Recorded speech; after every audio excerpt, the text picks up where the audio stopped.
Eric Swalwell seat is coming up for a special election this November. A lot of people have messaged me when I ran for that seat. I'd consider it. Here's my problem though. And if you ever see my videos, there's no fluff with me, okay? 8 million out of 340 million people got their asses off the streets, off their couches on a Saturday and struck. Protested. Well, we have concentration camps with children eating broccoli with maggots in there. Yeah, it's happening. Moldy bread. We got little girls that are trying to unalive themselves with plastic knives. We got people dying in concentration camps. We have an illegal war. We got 6 million people that just lost their health care. The economy is going down the toilet. And the most that we can do as a country is 8 million people. And that's my problem, right? Because people in this country expect politicians to change the country for them instead of doing it themselves. In the 1980s, France went on a wildcat strike. I'm in France right now and I had this conversation with people.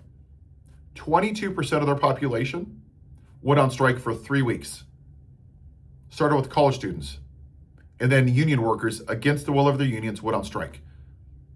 So when I hear people say, well, Paul, I have a job, I got bills to pay. So do I. So does everybody. We all have bills to pay.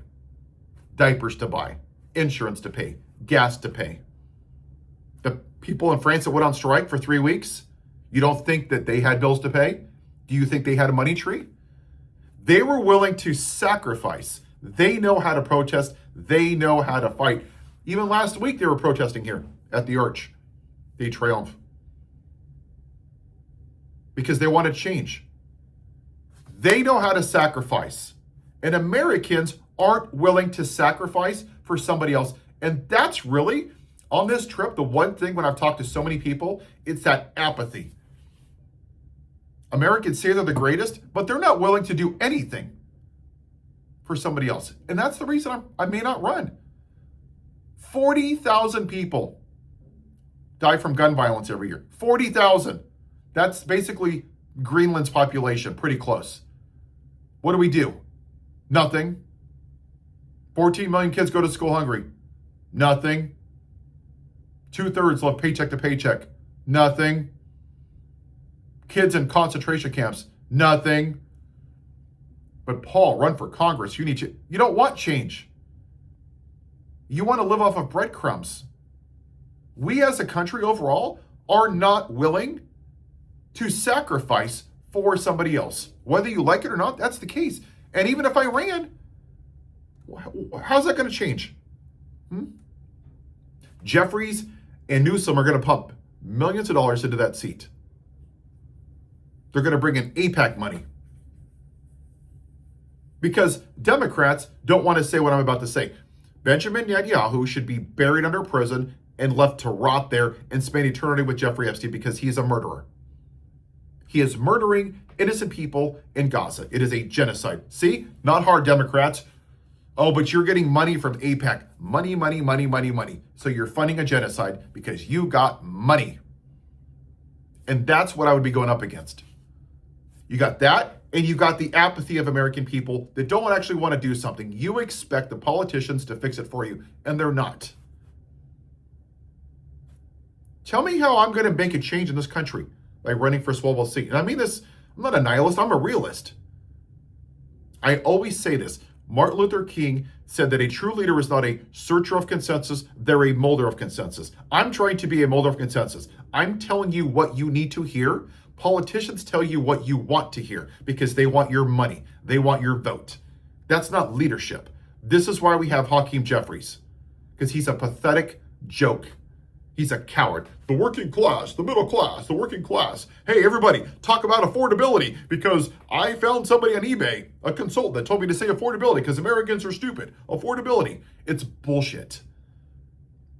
You're being played. They're buying into the algorithm, telling you what you want to hear, so you'll give them money. And you know what they're going to do? Not a damn thing. They're not going to do a damn thing.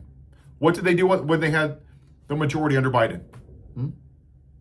When I interviewed Swalwell last year, he said the Democrats agreed they should have packed the Supreme Court. They should have raised minimum wage and reversed Citizens United. Then why didn't you do it? See, they want the system to be broken so they can run on it. That's my problem with the Democratic Party. Obama, who was one of my favorite presidents, loved the dude. But he also said he would codify Roe versus Wade. And once he got elected, he didn't do it, did he? Because Democrats wanted to run on it. Yeah, he did Obamacare, but if you're a leader, and I criticize my leaders, I can love Obama, appreciate him, but I'm going to criticize him because I'm not in a cult. I don't do tribalism.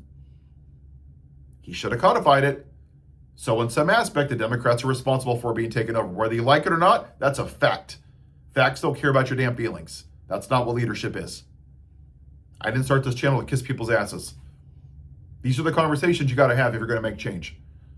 So I really want to know, what would me going in there do? It sounds great. Paul says the right things. But the reality is, we're here because of white supremacy in a effed up system. And I don't think Americans have suffered enough yet. I think y'all need to suffer some more. You're going to have to lose our jobs or our cars or insurance. I don't want it to happen. But the apathy that we have, it's me, me, me, me, me. And that breaks my heart saying that. I get no joy in saying that. But how is me going into a broken system? I can say I'm going to fix it. I can't promise that. That's what politicians do. They tell you you can do this. I can't promise you I'm going to fix anything at all. I can't promise you that me being in Congress is going to fix a damn thing. I can tell you I'm going to fight. But the reality is I'm going to fight against the democratic system itself and the Democratic Party and the Republican Party. And it's going to look ugly and dirty, but it's needed.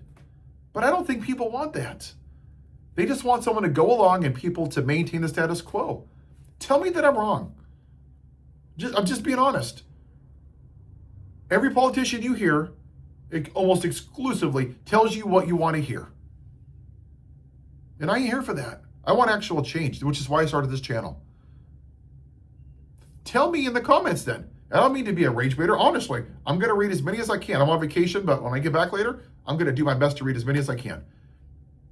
How is me going into a broken system, going up against millions of dollars, going up against AIPAC? How's that going to work? I almost interviewed Sean Harris, the guy that was running for Georgia's seat. I knew he wasn't going to win. There's no way that stupid white trash district was going to vote for a black man. It was never going to happen, just like they were never going to vote for the black woman. But I asked Sean Harris a question. Who would you vote for as leader? Would you vote for Jeffries again? And he wouldn't commit. He said, well, it all depends on who's leader. How about the answer is no? Because he wanted to walk the middle of the road. I could appreciate a service and criticize him as a politician. Both things can be true. And he didn't. That's the problem with our system. Pick a side, pick a lane. Doing the right thing isn't easy. Look at Martin Luther King, Rosa Parks, Colin Kaepernick, John Lewis.